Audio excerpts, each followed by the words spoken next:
Hola, soy Luis Mandoki, director de cine. ¿Cómo están?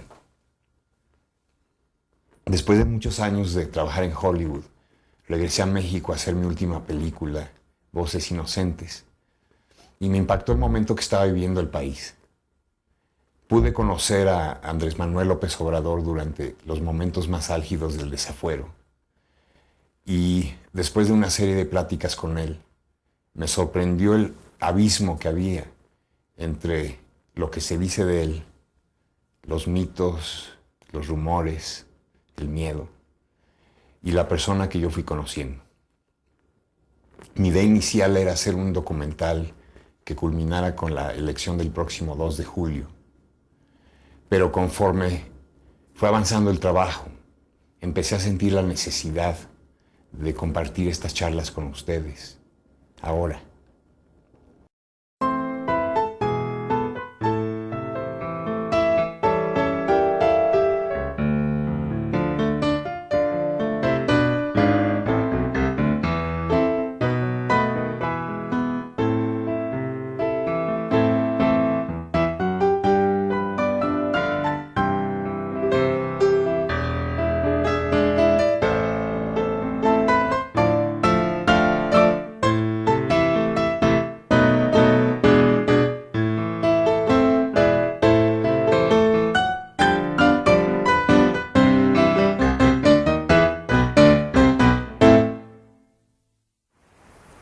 Mi primer hijo se llama Andrés Manuel. Le pusimos el nombre de Andrés Manuel porque mi esposo quiso ponerle el nombre de él y el nombre mío. Mi hijo Andrés Manuel ya nació en el año 1953. El año 1953. Que por cierto, voy a platicar la historia de mi hijo Andrés Manuel. Creo que por eso lo quiero mucho. Porque mi esposa para el alumbramiento de mi hijo Andrés Manuel demoró 3 días. Entonces tuve yo que hablar. Siendo muy pobre, tuve que hablar a otro doctor para que ayudara al que estaba atendiendo a mi esposa, porque mi hijo Andrés Manuel no podía nacer. Yo soy de un pueblo, de Tepeyitán. En aquel tiempo Tepeyitán tenía 600, 800 habitantes. No había escuela secundaria, no había camino, toda la comunicación era por río, por agua. En Tabasco hay agua como cielo. Es decir, Tabasco es agua. Toda la comunicación era por río. Y no había diferencias sociales, a pesar de que mi familia tenía una tienda, que eran comerciantes. Pues nosotros teníamos relación con todos los niños y nunca nos planteamos, ¿no?, ser distintos, diferentes. Luego vino un fracaso familiar en el comercio y esto, pues, con más razón, nos mantuvo en una convivencia. ¿Qué fracaso? Fracasó mi papá, mi mamá. El comercio, pues, son de las cosas que suceden. En una tienda. En una tienda, sí. Y ellos, muy trabajadores, siguieron adelante y se superaron al final, ¿no? Pero en la época de mi infancia sucedió esto. ¿Y cómo te afectó? Pues nos afectó porque ya no teníamos los mismos bienes o satisfactores que teníamos cuando había más dinero en la familia. Sin embargo, no nos cambió la vida, seguimos actuando de la misma forma. Entonces siempre he tenido una buena relación con la gente. Luego tuve la fortuna de tener buenos maestros. En la secundaria tengo un maestro que fue decisivo en mi vida, Rodolfo Lara Laguna, maestro de civismo. Ese marcó mi vida. Me daba segundo año de secundaria, me daba civismo en segundo año de secundaria, cuando se llevaba el libro del El Buen Ciudadano. Él no nos explicaba mucho sobre el libro, nos explicaba más sobre otras cosas, porque él había estado en la Universidad Nicolaita y además fue dirigente social. Fue dirigente en el 68 en Tabasco. Es un hombre extraordinario. ¿Y cómo te cambió la vida? Porque empezó a tocar en las clases asuntos importantes. Yo creo que algo que es muy importante de todo maestro, y yo creo que todo maestro lo puede lograr, cuando tenga algo que es muy importante en la profesión, y yo creo que en muchas profesiones o en todas, la pasión. Yo dando clase me apasionaba, me transformaba. Fuera de clase, y pues yo hasta los 20 años más o menos era un tipo introvertido, callado. A mí si no me hacías plática, así podías estar junto a mí en un viaje de 20 horas, no te hacía plática. Y si me hacías preguntas, te decía sí, no, quizás, pero en ningún momento había una actitud de entrar en la charla, en el proceso del diálogo. Pero ya en la clase yo era otro.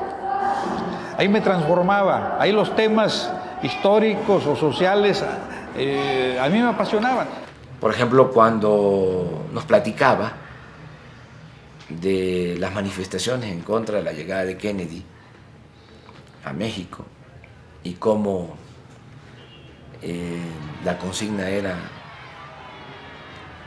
Kennedy no, Jacqueline sí. Pues tenía 13 años. Para la gente que no conoce, ¿qué significaba Kennedy sí, Jacqueline no? Perdón, al revés. Pues por la gente que no conoce, y yo tampoco en ese tiempo entendía mucho el significado, sino que era una expresión de rebeldía, de protesta, ¿no?, en contra de un presidente extranjero. Yo tampoco sabía mucho en ese entonces de lo que de lo que sucedió en esas visitas, ¿no? Había una consigna que en Cuba era la del día. Cuba sí, Yankees no. Pero entonces aquí a la izquierda, en la visita de Kennedy, gritaba la misma consigna, pero ya apropiada al encuentro. Entonces gritaban, Kennedy no, Jacqueline sí. Kennedy no, Jacqueline sí. Estaba joven, guapa, y pues para los mexicanos que se quedara Jacqueline en México, pues hubiera sido lo ideal, ¿no? Pero era la época de la intervención de Estados Unidos a Cuba, la intervención de Bahía de Cochinos. Era una época muy especial, entonces hubo muchas protestas. En ese tiempo, por ejemplo, otro tabasqueño, el más grande tabasqueño en la historia, desde mi particular punto de vista, Carlos Pellicer, también protestó y fue a la cárcel. Gobernaba Adolfo López Mateos, un buen presidente de México, dicho sea de paso. Yo estaba en Tepetitán cuando él gobernaba, en mi pueblo, y era gobernador de Tabasco Carlos Madrazo, también un buen político, el papá de el otro candidato. Así suele pasar. Pero era la época de los desayunos escolares, la época en que se hizo mucha infraestructura, la época en que había progreso. Entonces, ese maestro tuvo mucho que ver con mi formación. Está en activo, lleva 40 años siendo inspector de escuelas secundarias federales. Fue maestro, luego fue director de escuelas secundarias y ahora es inspector. Y no ha querido ser otra cosa porque tiene convicciones, porque tiene principios. ¿Se le puede localizar? Sí, se le puede localizar. Es juarista.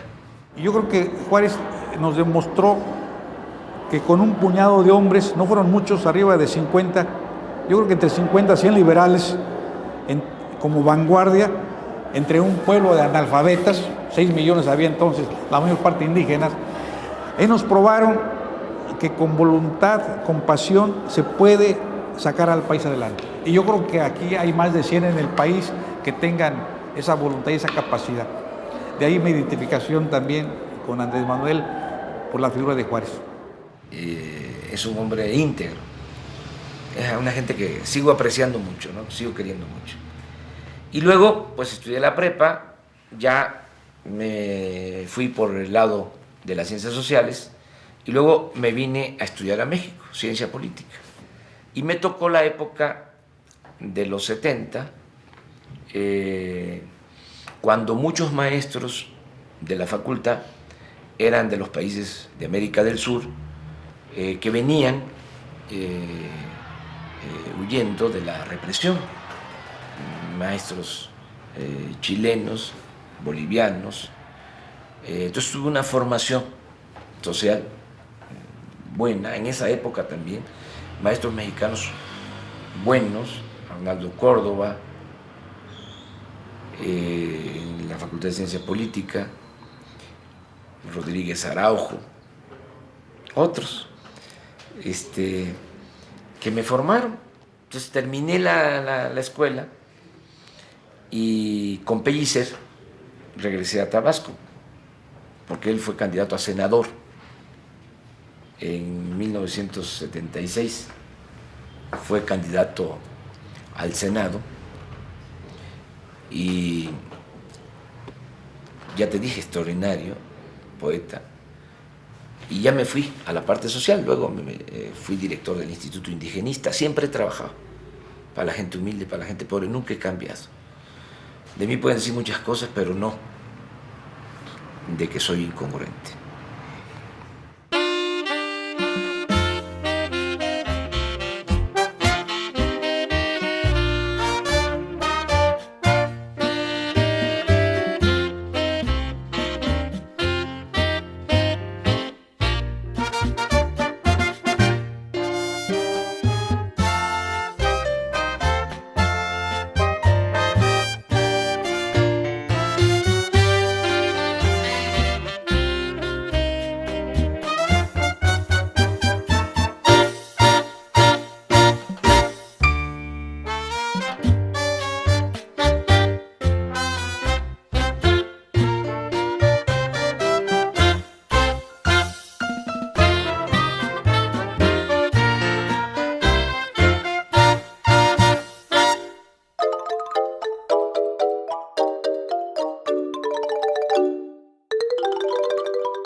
El origen de esta campaña que alega que López Obrador está por encima de la ley tiene lugar en el pleito del paraje de San Juan.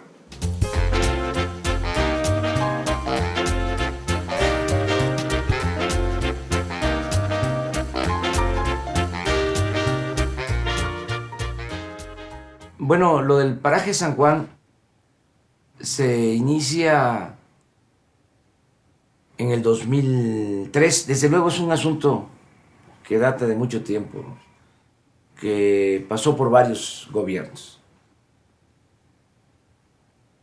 En esencia, una persona reclama por una indemnización por haberle expropiado el gobierno 300 hectáreas en Iztapalapa. Y una juez me convoca a pagar 1.810 millones de pesos y me da un plazo de 3 días. Andrés se niega a pagar porque había constancias de un fraude, pero no está resuelto ahí el asunto tan fácil. Yo tenía antecedentes del asunto, porque empecé a ver de que habían intereses en el cobro de este dinero. De pronto entramos nosotros a investigar y nos damos cuenta que multitud de juicios que tenían ya sentencia en contra del gobierno del Distrito Federal estaban basados en fraudes.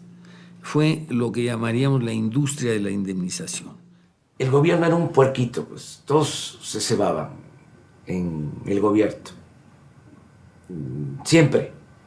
Llegaban coyotes. Desde que yo llegué al gobierno, empecé a ver que querían hablar conmigo ¿no? Gentes de portafolio, coyotes. Lo que en el antiguo Departamento del Distrito Federal se utilizaba mucho es que las mismas autoridades corruptas, las corruptas, no todos eran corruptos, encontraban puntos sobre los cuales obtener una cierta indemnización. Se encontraban siempre una persona que se aposentara diciendo, ese terreno es mío, y se apresuraba el departamento y dice, te reconozco como dueño. Y entonces empezaban un juicio que al terminar obligaba al Departamento del Distrito Federal a pagar.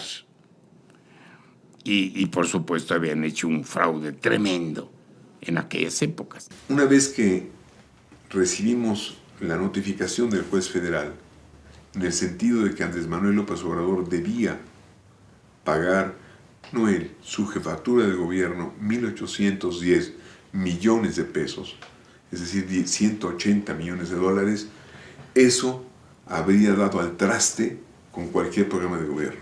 Era un caso emblemático que se podía mostrar cómo, con influencias, con corrupción, se llega a esos extremos, ¿no? De querer cobrar 1.810 millones de pesos a partir de un fraude. En ese momento me di cuenta que en el paraje de San Juan se estaba jugando la permanencia de Andrés Manuel López Obrador en el gobierno del Distrito Federal. Tú sabes que si no obedeces al Poder Judicial, te destituye.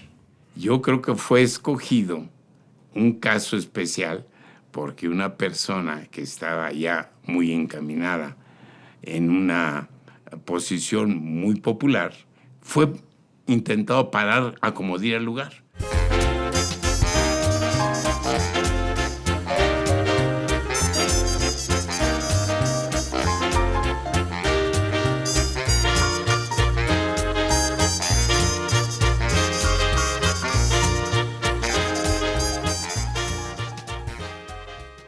Me metí a investigar. A partir de entonces me metí a investigar en el registro civil. Mandé gente hasta los panteones. En suma. ¿A qué te refieres? ¿Mandaste gente hasta los...? Porque busqué todos los antecedentes de los arciprestes desde mediados del siglo XIX ¿Y para saber si realmente eran ellos los dueños o el reclamante era dueño legítimo. Mira, y encontré de que el que supuestamente compró el terreno no existe. No solamente López Obrador hizo eso, hizo el árbol genealógico de la familia arcipreste. Eso yo lo vi. Sabía más Andrés Manuel de la familia y de sus antecedentes históricos más que los propios arciprestes, ¿sí?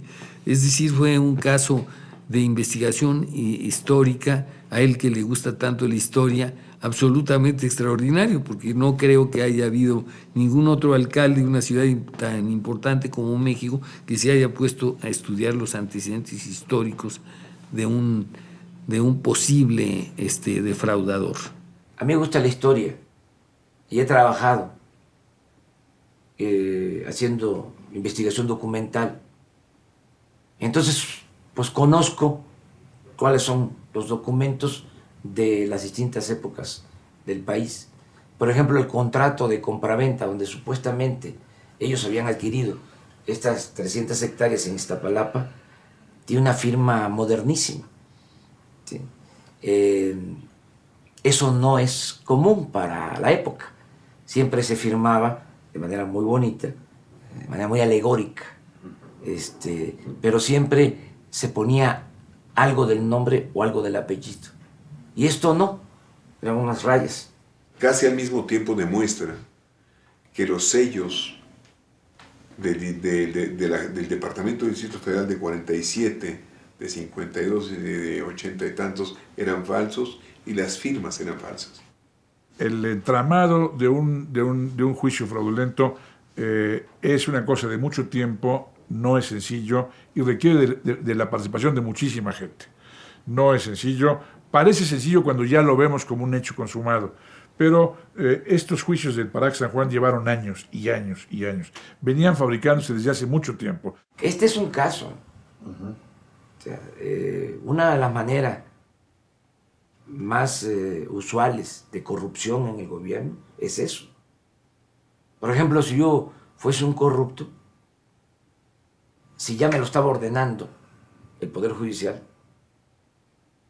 pues era cosa de decirle, porque incluso llegaron a plantearme, no de manera directa, sino a través de otras personas, que por qué no se lograba un acuerdo, un arreglo. Si yo fuese un corrupto, decir, bueno, sí, pero necesito que se mochen, como dicen en el lenguaje común. Y los defensores, los supuestos defensores del Estado de Derecho decían que había que pagar, aunque nos hubiéramos dado cuenta de que se trataba de un fraude colosal. Y dije, no, esto es fraude y no podemos pagar 1.810 millones de pesos del presupuesto, que es dinero de todos, por este asunto. Entonces, lo pensé y dije, no podemos pagar esta cantidad. Se me van a venir encima con todo. De ahí surgió la campaña esta de que no respeto las leyes. Ahí empezó. Ahí empezó. López Obrador, con su terquedad, si la quieren llamar así, de que yo hago lo justo, pero no es que me niegue a hacer lo que a mí me parezca que no es justo, sino interpongo hasta el último momento los recursos que estén a mi mano en beneficio de la ciudad que prometí defender. Y la Suprema Corte de Justicia atrae el caso. El concepto de atraer el caso quiere decir revisión. Y quiere decir, de algún modo, el juez no tuvo la razón. O se sospecha que no tuvo la razón. Hasta donde recuerdo, y si la memoria no me falla, el caso del paraje de San Juan estuvo 3 o 4 meses en revisión. Y inmediatamente la Corte se dio cuenta que había por lo menos 12 gentes, 12 personas que decían que eran los propietarios, y evidentemente en el cotejo superficial que se hizo en el primer momento se dieron cuenta de que de veras había un fraude. Es probable que la Corte hubiera encontrado una salida para que se hiciera justicia y no para que se aplicara mecánicamente el derecho, pero no hubo necesidad, porque la Secretaría de la Reforma Agraria informó que se trataba de un predio de carácter federal. Iniciando la defensa para acreditar la simulación del juicio, fue que una buena mañana, en forma inopinada y casual, aparecen los expedientes de la propiedad del paraje San Juan en las oficinas de la Reforma Agraria. ¿Te acuerdas que de repente el secretario de la Reforma Agraria dice, pues nosotros ordenamos aquí la limpia de unos archivos y abrimos un cajón y apareció esto? Estos terrenos nunca fueron de los señores que dicen que fueron expropiados, que dicen que fueron robados y que tienen derecho a este dinero, sino que estos terrenos siempre han sido del gobierno federal. Y la Corte tuvo que dar marcha atrás. Imagínate si hubiese pagado los 1.810 millones. A lo mejor hubiesen dicho, ay, qué respetuoso es del Estado de Derecho. Pero me iba a convertir en cómplice de un fraude.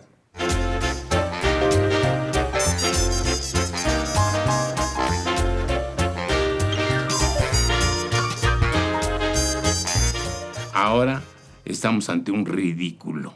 Todo esto que pasó es con motivo de la expropiación de un terreno que jamás había salido del poder del patrimonio federal.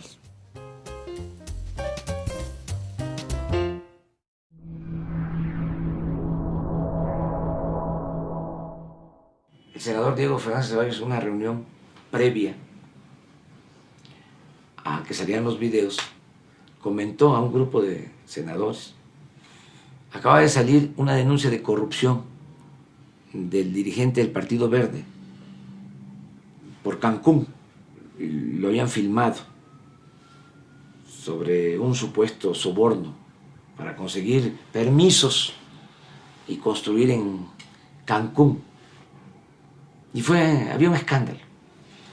Y ese día llega Diego, me cuenta, y dice, lo de el Verde no es nada. para lo que le vamos a hacer a Andrés Manuel. No, me dijo como me dicen, que yo no lo voy a decir, lo que le vamos a hacer. Hizo así una servilleta. Vamos a hacer cachitos. Desde el principio del gobierno, Andrés sabía de que había la presencia de Ahumada en los negocios del gobierno del Distrito Federal y sabía que había irregularidades. Entonces ordenó dos cosas: investigar a fondo y simultáneamente suspender los tratos con Ahumada. Empiezo a notar que tenía mucha influencia en el PRD, que estaba muy cerca al PRD, que apoyaba a dirigentes, a candidatos del PRD. Me da mala espina, no me gusta eso, porque el que da dinero para las campañas siempre pide algo a cambio. La historia de los primeros años de gobierno respecto de Ahumada es los intentos desesperados de Ahumada de entrar en algún tipo de negociación con Andrés y la negativa de Andrés de vincularse con él. Ahora, con Ahumada él nunca tuvo trato. Se le ha buscado, se le ha intentado encontrarle. ¿Alguien lo invitó a Andrés Manuel a una cena con Ahumada? No fue. Algo sabría. Andrés Manuel estaba ya siguiendo una averiguación en contra de Ahumada, muy avanzada por un desfalco en la delegación Gustavo Madero. Ahí hubo un desfalco de obras que se suponía que debían hacerse y que no se hicieron, por las cuales este hombre recibió 30 millones de pesos. En realidad estaba ya preparada su consignación.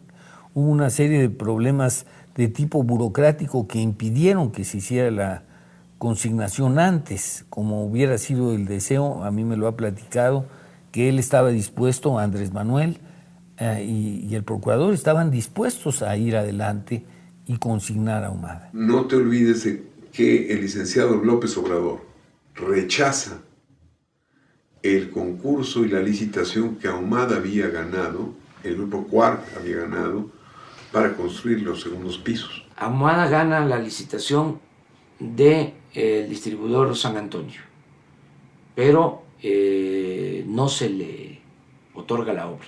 ¿Por qué? Porque lo mismo, yo ya andaba filiándolo, me daba mala espina, y sí gana, es la propuesta más baja. Sin embargo, era una propuesta que de todas maneras superaba el techo financiero o el presupuesto que nosotros teníamos para la obra, y por eso, bajo ese argumento, se declara cancelado el contrato.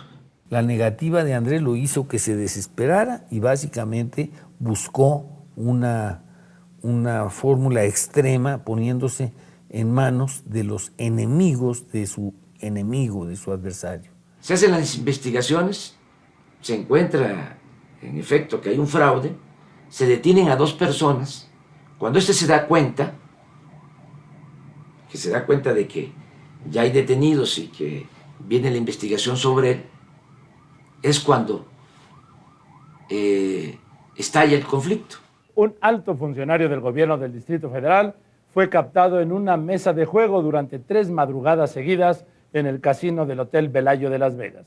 El secretario de Finanzas del gobierno capitalino, Gustavo Ponce Meléndez. Y lo veo, tengo comunicación con el jefe de gobierno, me sugiere que hable yo al programa, hablo, me toma el teléfono López Dóriga y le explico que en ese momento estamos enterándonos de esta actitud de este señor y de la cantidad de veces que había ido a Las Vegas con gastos muy altos y que iniciábamos en ese momento una averiguación previa por enriquecimiento ilícito. Si hubiera tomado dinero del gobierno del Distrito Federal, evidentemente tendría que preguntarse, pues que no lo sabía. Pero no, en sus cuentas no hay ningún problema. Lo que pasa es que el favorecer con contratos, el favorecer pagos, eso es lo que Ahumada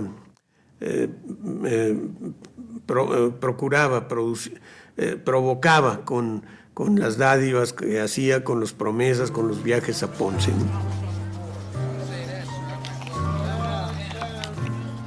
Ese video lo filman en Las Vegas agentes federales del CISEN con el apoyo de Ahumada, porque ya estaba la confabulación en mi contra, el complot, que se ríen mucho cuando digo el complot.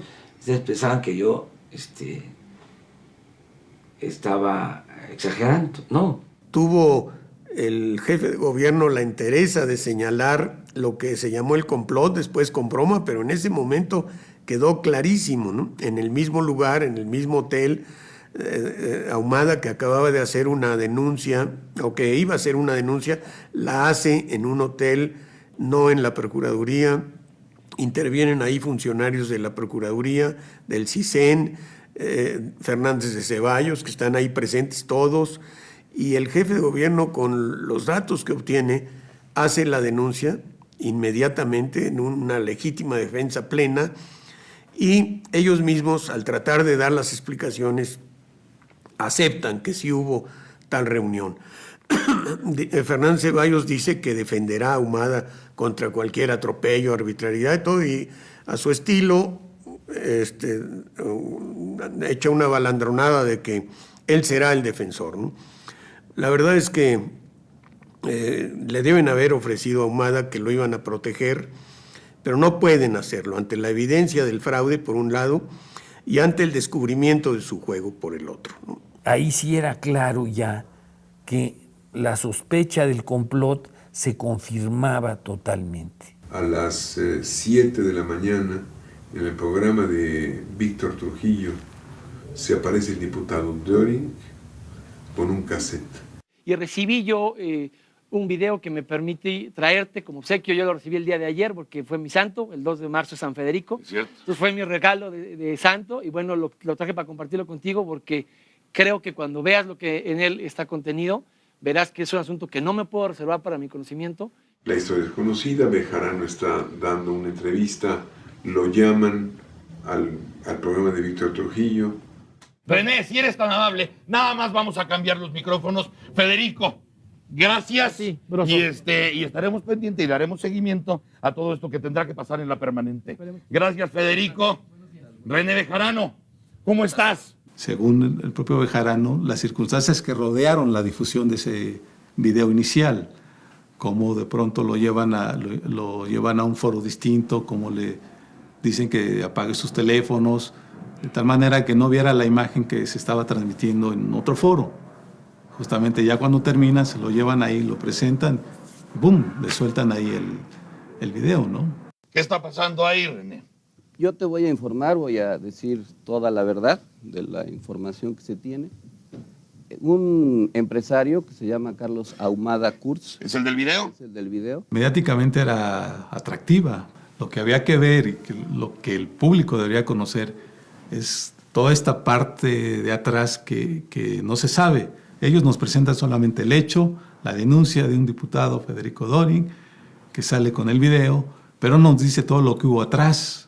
O sea, cómo lo consiguió, y la televisión nunca le pregunta cómo lo consiguió. La televisión se encarga de enjuiciar al invitado cuando no tiene ninguna atribución legal para hacerlo. Prácticamente Broso condena y quiere mandar al paredón a René Bejarano, cuando sí es un simple conductor de un programa y no es un juez. ¿Para ti? Sí. Este va a ser el día más triste de tu vida. Yo creo que... Para otros, está siendo el día más feliz de su vida. Fue toda una maniobra, entró Salinas, Diego Fernández de Ceballos, yo creo que llegaron a un acuerdo con Ahumada por los videos. Obviamente participó la Secretaría de Hacienda, el CISEN. Yo creo que fue una serie de descuidos gravísimos. Nosotros le llamábamos la conspiración de los tres chiflados, porque entre más querían ellos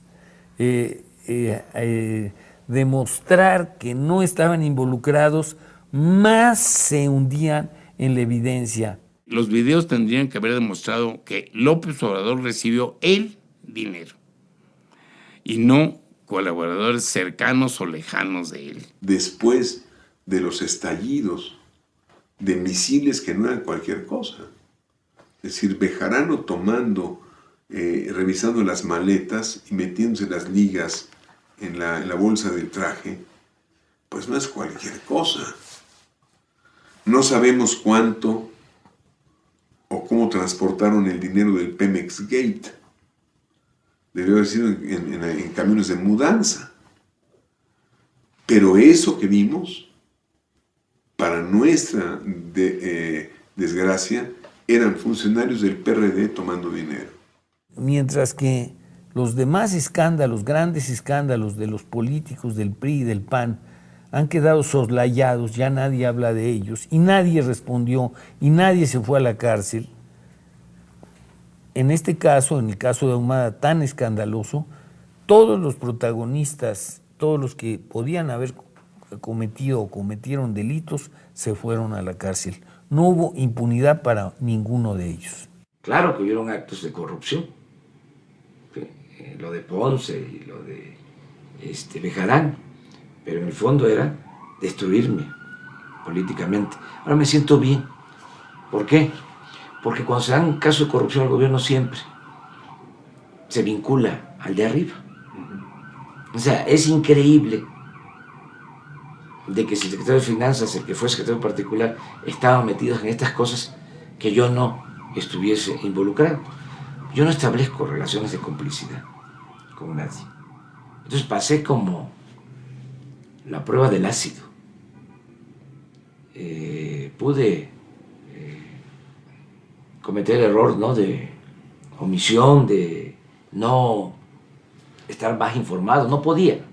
O sea, estaba yo tratando de parar a Ahumada por todos lados y surgió ahí. No pude hacer más, pero de eso a que yo estuviese involucrado, que yo fuese cómplice, no. La gente lo entendió y al final salimos adelante, pero fue durísimo. Imagínate lo que son esas imágenes de televisión.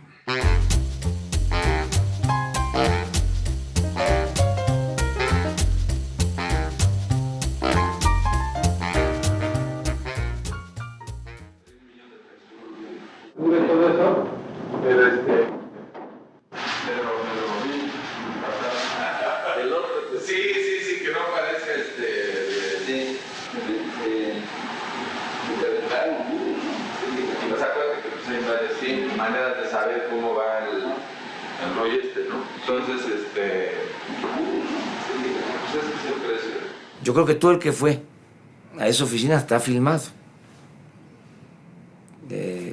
Incluso no solo recibiendo dinero. Yo creo que filmaron todo. Lo hacía hasta con los futbolistas.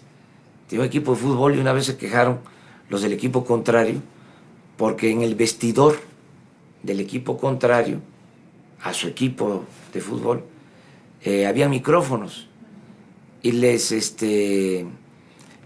subían la temperatura en los vestidores para crearles un ambiente hostil a los contrarios, y grababan conversaciones y filmaban y todo ese tipo de cosas, algo muy especial.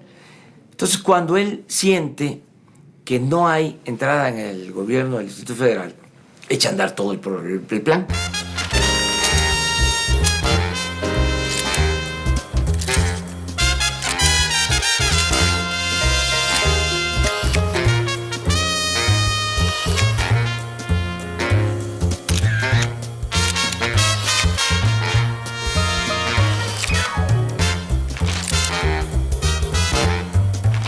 Por eso hablé del complot. Te quiero decir que al principio no tenía yo todos los elementos. Pero esto tiene que ver mucho con el instinto. Y tengo que andar a las vivas. Y algo no me cuadraba, muchas cosas no me resultaban lógicas, ¿no? Por ejemplo. Por ejemplo, cómo les llega todo el material a las televisoras, cómo filman a Ponce en Las Vegas. Una cosa, por ejemplo, evidente, cuando nosotros ya tenemos presentada una denuncia contra Ahumada, él interpone una contradenuncia días después, acusando de que había extorsión de parte de funcionarios del gobierno. Y la Procuraduría General de la República le va a tomar la declaración, le recibe la denuncia en el Hotel Presidente. Es decir, va a la Procuraduría a donde Ahumada lo solicita. Eso nunca se ha visto. O sea, tú tienes que ir al Ministerio Público, tienes que ir a una institución de la Procuraduría, digo, a una oficina de la Procuraduría, a presentar tu denuncia. Y eso va al Ministerio Público. Pero no solo eso, el local o el salón donde reciben la denuncia lo paga el CISEN. Como la gente no sabe qué cosa es el CISEN, son los espías del gobierno federal. Ellos pagan al hotel el alquiler del salón. Ahí está ese día de pura casualidad, desayunando Diego Fernández Ceballos, se saluda con él, le dice, después que termina toda la diligencia, ya está, adelante. Entonces, todo eso, pues era muy evidente de que detrás de mostrar estos actos de corrupción, que además tenían que ser castigados, y qué bueno que se mostraron, detrás de todo esto había una intención política, la de destruirme, la de acabar con nosotros. Fíjate, era como el mundo al revés, los que siempre han saqueado a México, los que se han dedicado a hacer jugosos negocios al amparo del poder público, Salinas, Diego, me tenían en el banquillo de los acusados. Fue una situación muy difícil, porque además nadie iba a creer que yo no estaba informado de lo que hacía Ponce, de lo que hacía Bejarano. Increíble, en un país en donde siempre la corrupción se da de arriba para abajo y tiene que ver con la cabeza, y donde se van tejiendo relaciones de complicidad, era imposible de que yo saliera a decir pues que no conocía a Ahumada, de que no establecimos nosotros ningún tipo de relación con él, que no sabía que Bejarano tuviese relaciones con Ahumada, que yo no había mandado a Bejarano a pedir dinero, que no sabía yo que Ponce era un jugador empedernido y que iba a Las Vegas y que además tenía vinculaciones con Ahumada. O sea, era muy difícil de que la gente creyera de que yo no estaba involucrado. Afortunadamente, todo se fue aclarando, se demostró, se burlaban de mí, de que hablaba yo de complot, hasta la forma de decirlo, que en vez de decir complot, decía yo complot y que estaba mal dicho.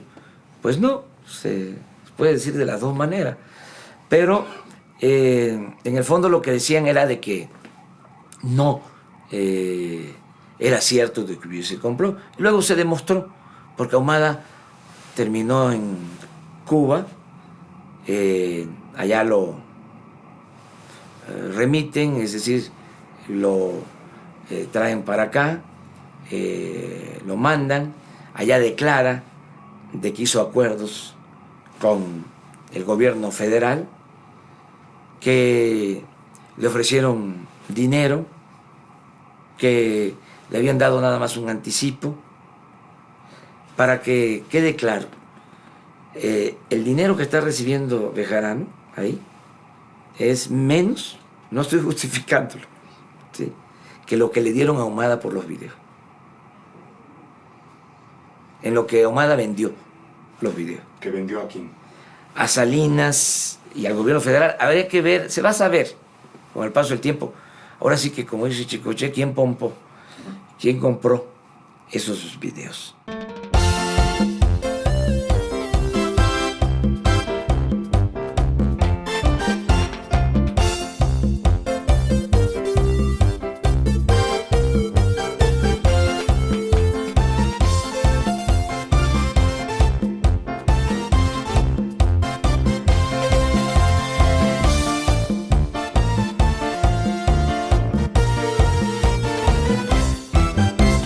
Ojalá y los cubanos, el gobierno de Cuba, mande toda la información que tiene sobre esto, porque nada más mostraron fragmentos en donde Ahumada habla de que él colaboró para que filmaran a Ponce, agentes federales, en Las Vegas. Estuvo metido el secretario de Hacienda, Francisco Gil. Pidieron información. Fíjate que ellos sabían, estaban investigando a Ponce de tiempo atrás. Pidieron información al Departamento del Tesoro del gobierno norteamericano, pero no nos notificaron absolutamente nada, porque utilizaron todo esto con propósitos políticos. Ellos hicieron llegar a las televisoras y al CISEN toda la información. Entonces, cuando empezamos a dar a conocer esto, pues la gente empieza a creernos de que sí había actos de corrupción, que había que castigar a los responsables, pero que no estábamos nosotros involucrados, yo en particular, que no establezco relaciones de complicidad. Y no solo eso, sino que era un plan, una confabulación para destruirme políticamente. Eso fue lo que se demostró al paso del tiempo. ¿Te sorprendió más Ponce o Bejarano? Los dos casos. ¿Cuál era tu relación con Bejarano? Él tenía una relación conmigo bastante cercana. Fue secretario particular en el gobierno. Cuando esto de los videos ya no estaba trabajando conmigo, ya estaba fuera. No. Sin embargo, estaba como dirigente del PRD. Sin embargo, en el manejo que se le daba a la información, era el secretario particular. Ya tenía tiempo que había salido del gobierno. Sin embargo, se puntualizaba mucho esto. Me sorprende en el momento porque él no tenía relación con el grupo más cercano a Ahumada en el PRD. Entonces eran grupos distintos y de repente aparecen ahí en las imágenes. Fue muy fuerte. Todo eso. ¿Lo sentiste como traición de Bejarano? Sí, una traición al movimiento democrático, un acto de corrupción que nos dañó, que nos afectó.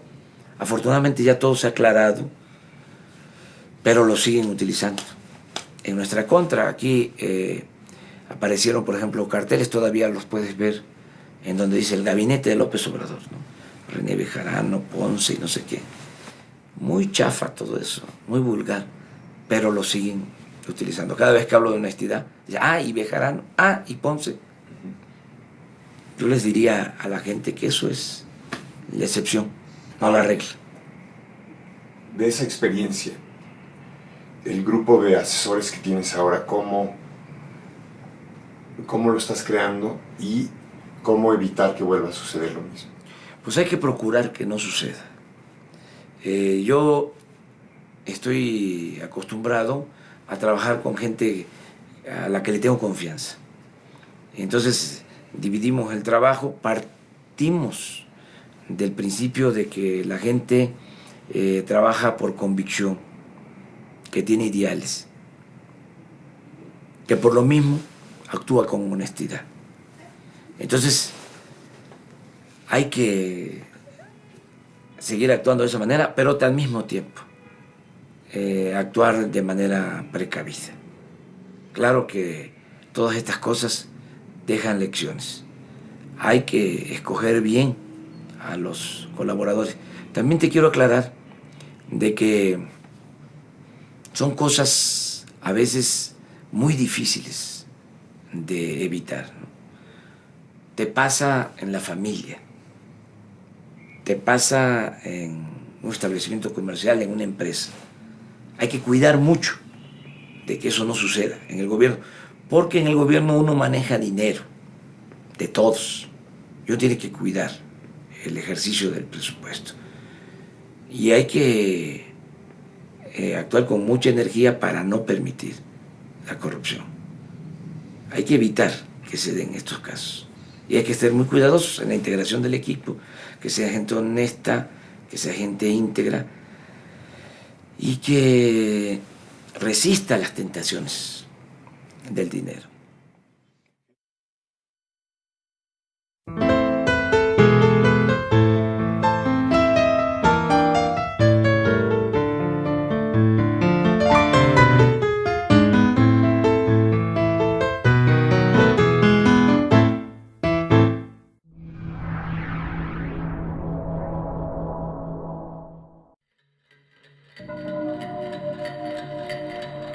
Suponiendo que te quiten el fuero, tú terminas y te vas a tu oficina a trabajar.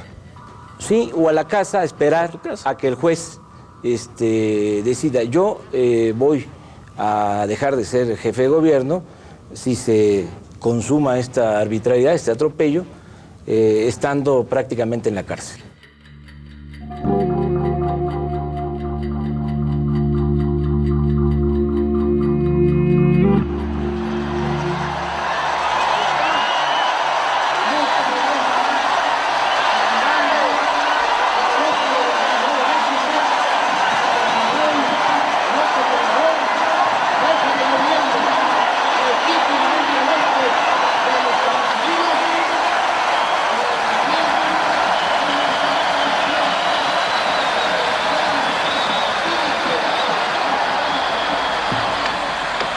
Amigas y amigos, está a punto de cometerse un atropello contra los avances democráticos conseguidos con tanto sacrificio por el pueblo de México.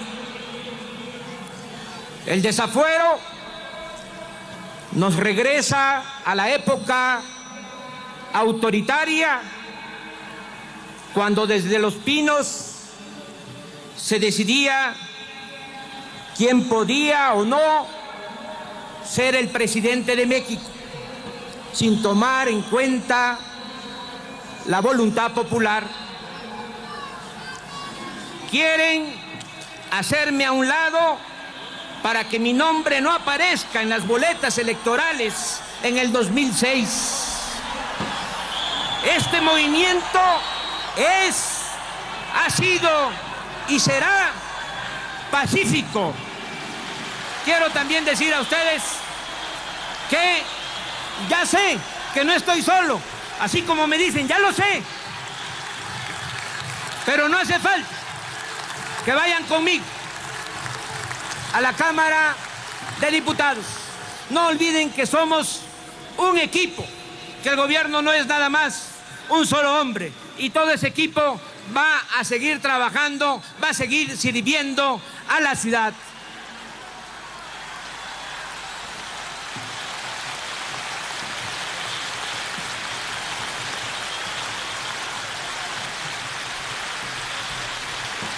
Los quiero desaforadamente.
al cual se adjunta el dictamen correspondiente al expediente número SI 0304, relativo al procedimiento de declaración. ¿Cómo va Horacio Llamero?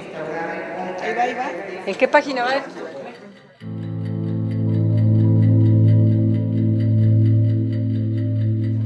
Yo creo que será, puede consignar mañana, entre las 8:30 de la mañana y las 14:30, porque esas horas abren. Como no hay detenido, ni es de urgente, Es horario. ni es grave, entonces tienen que esperar.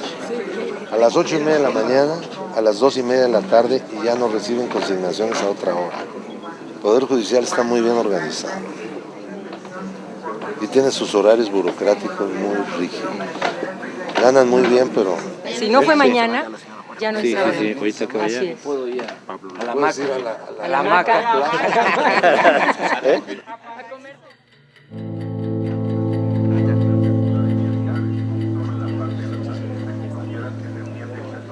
Bueno, no. Ya no te pongas. Me vas a poner sentimental y ahorita quiero endurecerme. Bueno, te mando muchos besitos. Adiós. Tenía preocupación en el Zócalo, me va a entrar sí, le estuve preguntando a algunos, ¿no? Oye, ¿cómo se le hace para aguantar?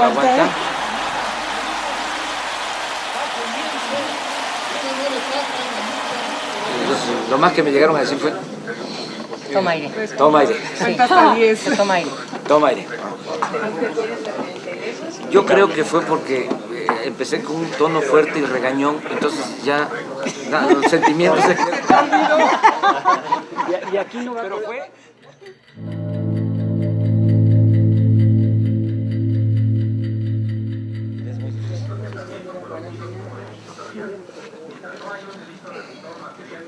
Pleno a supuestas inspecciones judiciales practicadas por actuarios, es decir, el juez se limitó a recibir los dichos de sus empleados.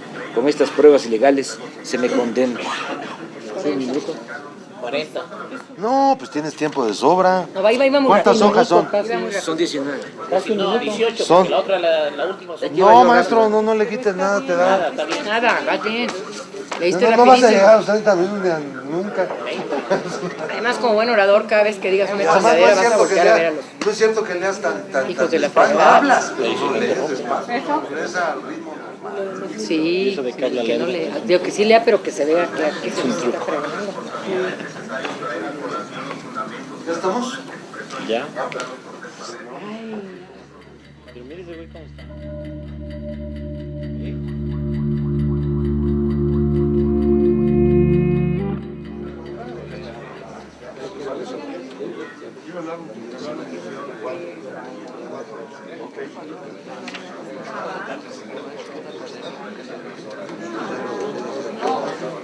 Quedó en una, ¿no? Quedó en primer lugar. Ahora sí.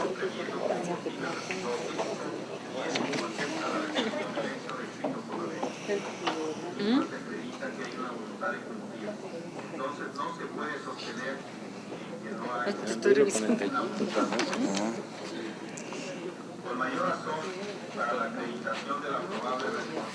Oye, dijo al revés. Dijo, no se puede conceder que no hay una voluntad dolosa, y tú escribiste que hay una voluntad. No se puede conceder. Leyó al revés. No puedo hacerme responsable más que de lo que escribo, no de lo que leen. Pues sí, ya.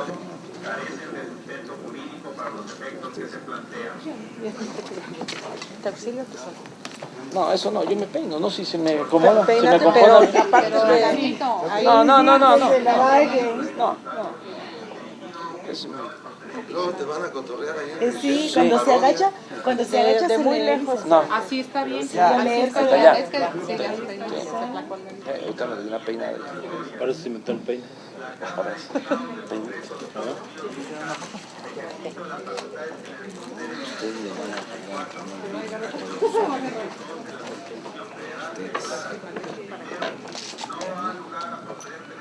Ya está leyendo. Ah, ¿cómo está? ¿Cómo les fue en la concentración? No, pues fue muy bien, sí. No, digo, no hubo incidentes. Nada. El diputado Guanajuatense.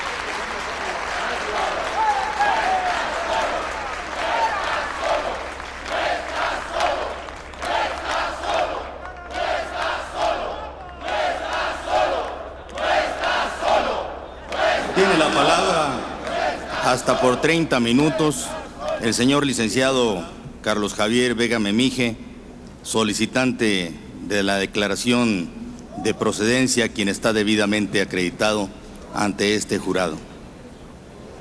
Se acude para cumplir con una responsabilidad constitucional, no para hacer política. El jefe de gobierno del Distrito Federal, abusando de su poder, desacató la suspensión otorgada a un particular. Por ello, votar a favor del dictamen es votar en contra de la impunidad. Esta Cámara de Diputados no juzga, ni absuelve, ni condena a López Obrador. Lo que sí puede hacer esta soberanía, y así lo pide el Ministerio Público de la Federación, con apoyo en las resoluciones dictadas por diversos órganos del Poder Judicial, es quitarle el fuero para que se someta a los tribunales.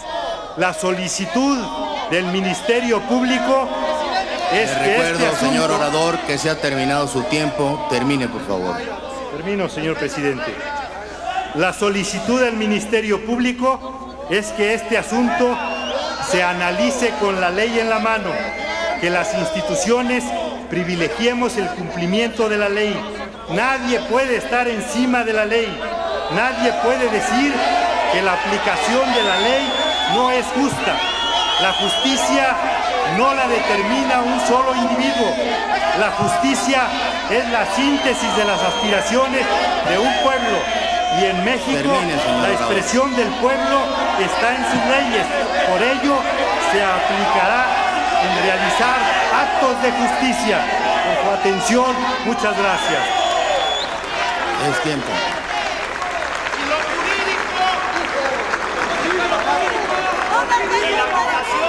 Tiene la palabra el ciudadano Andrés Manuel López Obrador, jefe de gobierno del Distrito Federal, hasta por 30 minutos.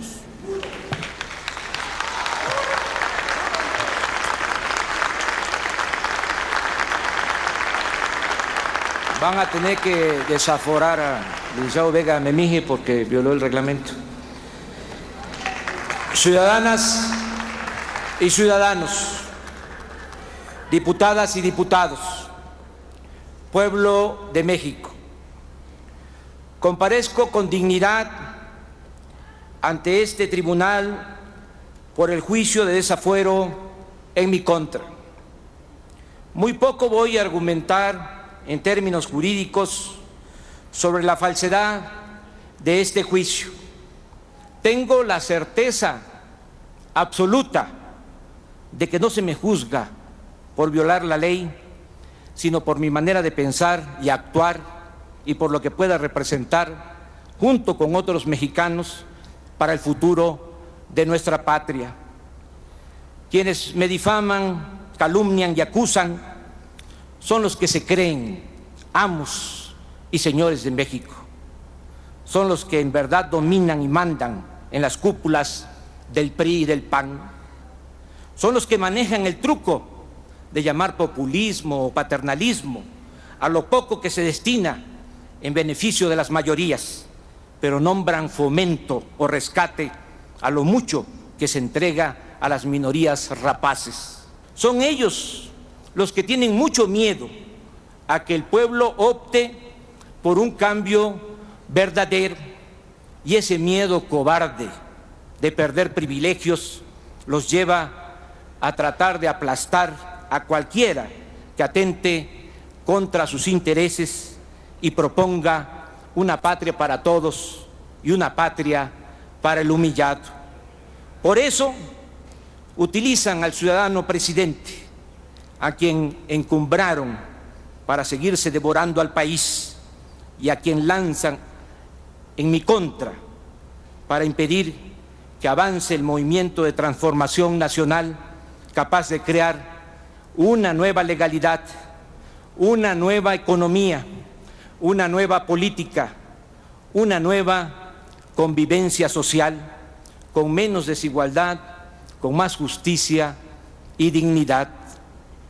Un empresario me contó que el 10 de junio del año pasado, en una reunión en casa de Rómulo O'Farrill, ese grupo compacto de intereses creados le dijo al ciudadano presidente: palabras más, palabras menos, nos has quedado mal, no has podido llevar a cabo las privatizaciones y la reforma fiscal, pero eso ya no es lo que nos importa.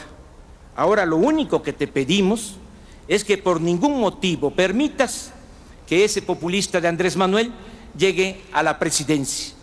Tal vez a partir de entonces,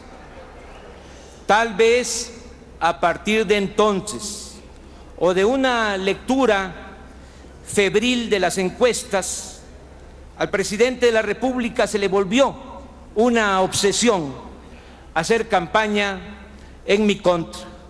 Eso es lo que explica este desafuero tramado desde Los Pinos. Por eso, con seguridad y firmeza, desde esta tribuna, aunque no sea la máxima tribuna, acuso al ciudadano presidente de la República, Vicente Fox Quesada, de estos procedimientos deshonrosos para nuestra incipiente democracia. Lo acuso de actuar de manera facciosa con el propósito de degradar las instituciones de la República. Acuso también por complicidad al presidente de la Suprema Corte de Justicia de la Nación, Mariano Azuela Huitrón, por supeditar los altos principios de la justicia y de la Constitución a las meras consignas políticas ordenadas por los intereses creados del momento. Claro está, de aquí lo hemos escuchado, que quienes me acusan tratan de justificar su actuación hablando en nombre de la ley e invocando el Estado de Derecho. Así ha sucedido siempre. Todo acto autoritario suele encubrirse en un discurso de aparente devoción por la legalidad. Lo cierto es que estos personajes no solo están envileciendo a las instituciones, sino haciendo el ridículo. Ahora resulta que en el país de la impunidad, en el país del FOAPROA, de los amigos de Fox, del Pemex Gay y otros latrocinios cometidos, permitidos o solapados por los que ahora me acusan y juzgan, a mí me van a desaforar, me van a encarcelar y me van a despojar de mis derechos políticos por haber intentado abrir una calle para comunicar un hospital. Repito, por intentar abrir una calle para comunicar un hospital. Ahora resulta que los defensores del derecho supremo del privilegio han convertido en un grave delito una supuesta infracción jurídica que amerita despojarme del cargo que legal y legítimamente me fue otorgado por los ciudadanos del Distrito Federal. Ese es el Estado de Derecho que pregonan. ¿Cuál Estado de Derecho puede haber si en México los encargados de impartir justicia, en vez de proteger al débil, solo sirven para legalizar los despojos que comete el fuerte? También estoy orgulloso de ser acusado por quienes engañaron al pueblo de México, por quienes ofrecieron un cambio y mintieron, por quienes se aliaron a los personajes más siniestros de la vida pública del pasado, como Carlos Salinas de Gortari, y mantienen la misma política de siempre, esa donde todos los intereses cuentan, menos el interés del pueblo. Pero no hay mal que por bien no venga. Hacía falta conocer a fondo a los santurrones, a los intolerantes, a los que hipócritamente hablaban de buenas conciencias y del bien común. Hacía falta que esas personas se exhibieran sin tapujos, con toda su torpeza, frivolidad, desparpajo, codicia y mala fe para saber con claridad a qué atenernos. Por último, diputadas y diputados, con sinceridad les digo que no espero de ustedes una votación mayoritaria en contra del desafuero. No soy ingenuo. Ustedes ya recibieron la orden de los jefes de sus partidos y van a actuar por consigna, aunque se hagan llamar representantes populares. Ustedes me van a juzgar, pero no olviden que todavía falta que a ustedes y a mí nos juzgue la historia. ¡Viva la dignidad! ¡Viva México!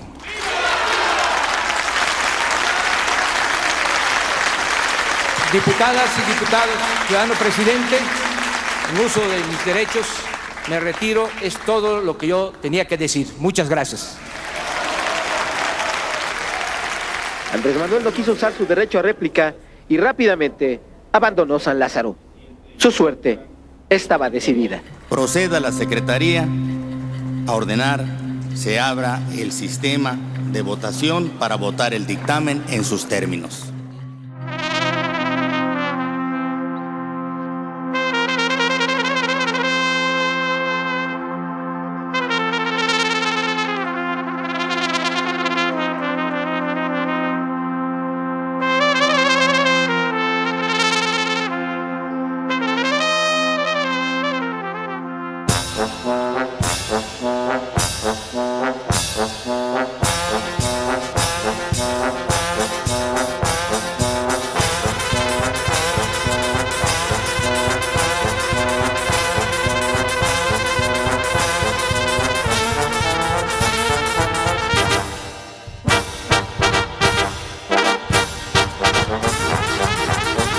Ciérrese el sistema electrónico.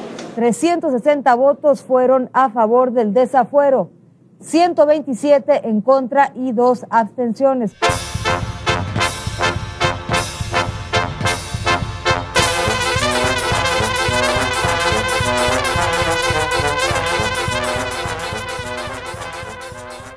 Hola, ¿qué tal? Muy buenas noches. Pues para informar que aquí en la Secretaría de Gobernación hace unos momentos el secretario de Gobernación salió a leer un pequeño comunicado que fija la postura del gobierno federal respecto a los acontecimientos del día de hoy. Vamos a escuchar. Muy buenas noches, tengan todos ustedes. México está en paz. Y está en paz porque es un país de instituciones y de leyes. Ahora, finalmente, como todos ustedes saben, el asunto estará en manos ya del Poder Judicial. Permitamos todos que la ley siga su curso, que la vida institucional tenga vigencia plena, encontremos dentro del marco institucional las soluciones que la ley nos permita. Así, precisamente, estaremos fortaleciendo la democracia y fortaleciendo el Estado de Derecho. Muchas gracias. En todo momento, el presidente Vicente Fox recibió información de lo que sucedía en el país y desde Roma así habló de este tema. Hoy México da un ejemplo al mundo de legalidad, de apego a la ley y da también una clara señal de la fortaleza de nuestras instituciones. Y con eso termino ese tema. Andrés Manuel López Obrador deja a partir de hoy de ser jefe de gobierno de la Ciudad de México.